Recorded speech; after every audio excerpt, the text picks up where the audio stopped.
You guys, Manychat has rolled out SMS as a new marketing channel. You can build them right into your flows or send them as broadcasts. SMS marketing is a huge deal, and it's only going to get bigger in 2020. Not sure where to start?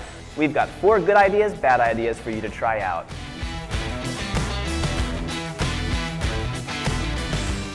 Good idea. Build a text club with top secret SMS-only deals to recipients. This can be coupons, discounts, and sneak peeks at new products. It's a great way to draw people in. Everyone wants to be part of an exclusive club.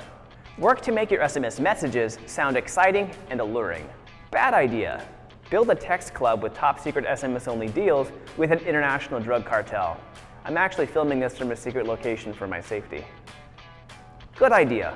Localize your SMS campaigns. You can tailor your messages to a specific area.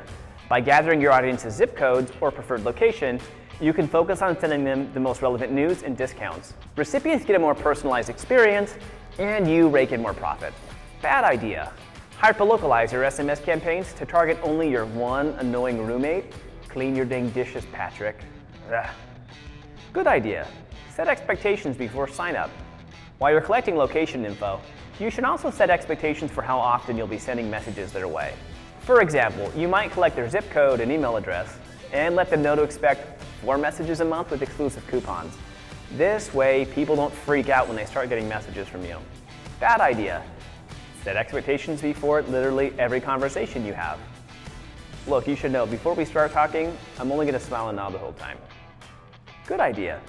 Use SMS to send people back to Messenger. Get creative with how you use SMS marketing. Text messages are a great channel to promote what you're selling, keep people updated on company news, or send them to recent blog content. But you can also use it to send people back to Messenger, where you can engage in a more rich chat environment. And bonus, each time people swing back into Messenger, it restarts the 24-hour message window timer. Bad idea. Use SMS to send people back into time.